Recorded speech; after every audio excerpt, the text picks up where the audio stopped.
Eskerrik asko, mahaiburu anderea, egunon guztioi.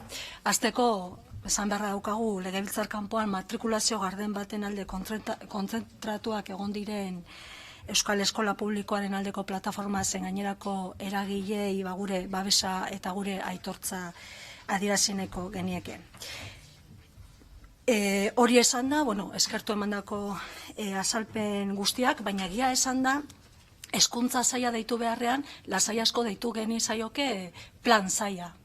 Plan bat, bata bestean atzetik, edukirik gabe, partxeorik gabe, bermoldaketarik gabe, adostasunik gabe eta elkarrizketarik gabe.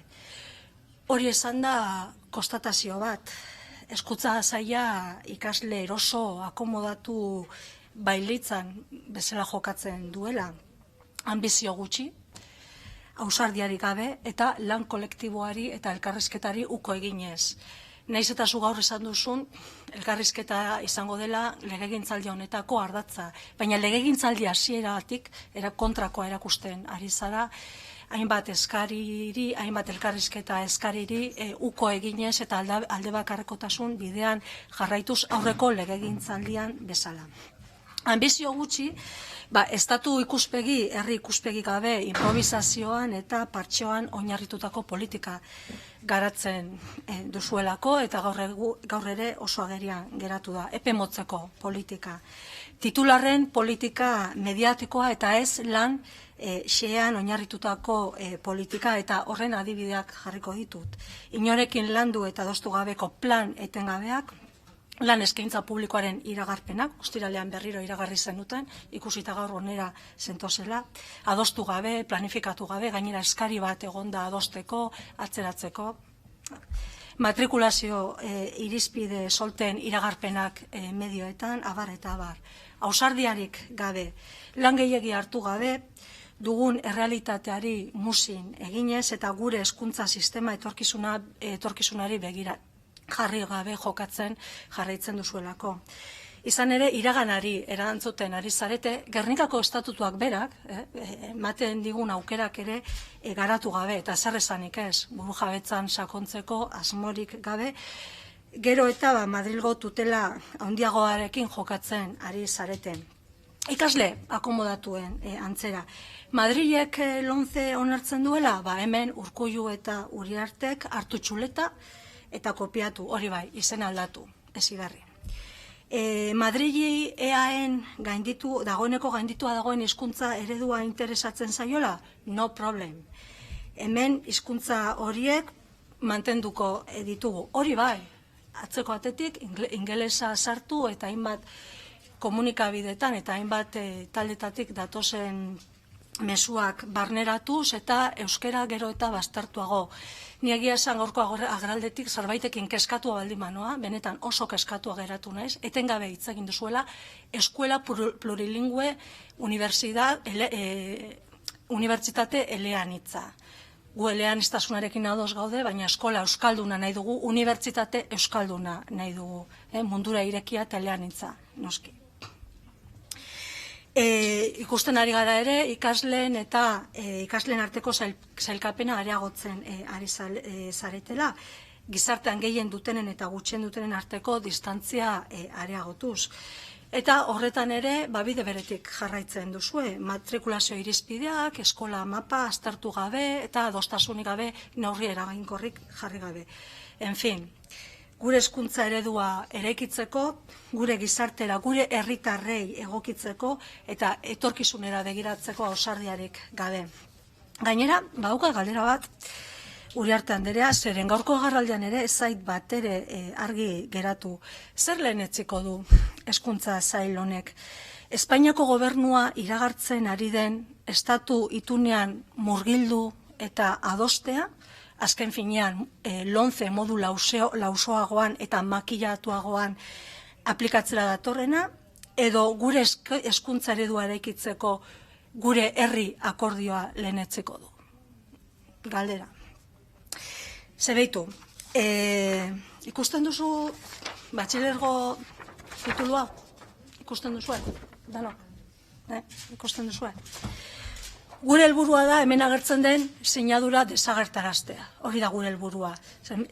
Titulu hau sinatzen duelako hemen bozkatu ez den errege batek, Felipe VI, Don Felipe de Borbonek sinatzen du. Eta zuek planteatzen duzuenarekin, da Madrili segidismoa eginez, bai, Ezibirrerekin planteatzen duzuena hau da, titulu honek jarraitzea sinadura honekin. Eta gu nahi duguna da sinadura hau desagertaraztea. Lehen aipatu dut, baina berriro berretzi nahi dut.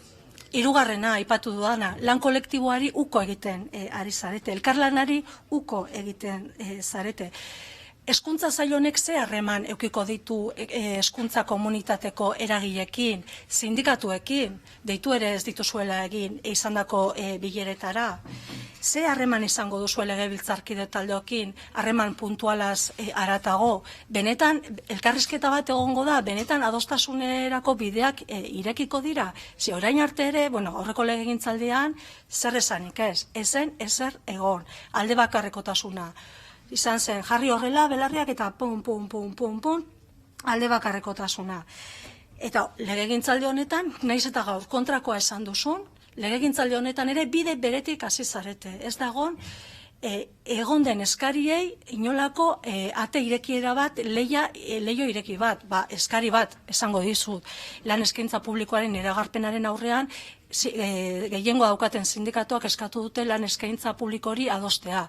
Eta zuek aurrera egin duzu inolako adostasunik gabe eta eskari horri musin egin gabe. Adibide bat, beste adibide bat, matrikulazio irizpideen aurrean ja ikusi ditugu medioetan hainbat iragarpen, inorekin adostu gabe, eta bar. Guretzat, legegintzaldi hau ez da edonolako legegintzaldia. Benetan sinetziak gaude, dagoen legegintzaldia gakoa dela herri bezala, gizarte bezala aurrera egiteko, iraganeko fasea izteko, bukatutzat emateko eta etorkizunera begiratzeko. Baina horrek eskatzen duena da hezkuntza sistema indartsua, ahaldundua, kohesionatzailea, benetan aukera berdintasunaren zerbitzura jarriko duena, herri jakintzaren, herri kulturaren zerbitzura jarriko duena, euskalduna, eleanitza, dimentsio sozialakoa, zeren hezkuntzan inbertitzen den txanpon bakoitzeko, 10 txanpon aurreztu daitezkelako ospitaletan, gizarte zerbitzuetan, eta bar. Eta gainera herri bezala, erreferente bilaka gaitezke nazioartean, mundu mailan, baina horretarako ambizioa izan behar dugu. Eta badugu ambiziorik, guk bai. Eta gu nahi duguna da, herri hau ezaguna izatea bere hezkuntza sistemagatik, bere nortasunagatik, balioengatik, biziposagatik.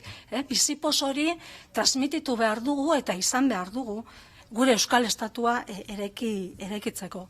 Halako hezkuntza, halako gizartea. Eta eskatzen duguna da, azken finean, hezkuntza zail hau, plan zail izateari ustea eta benetan ekintzailea izatea. Eta horretarako bidelagun izateko prest gaude, baina horretarako epe luzera begiratu behar da, epe luzera begirako betaurrekoak jantzi behar dira, eta adostasunak bilatu behar dira. Eta herritarrentzako hezkuntza sistema eredua eraikitzen jarraitu behar dugu.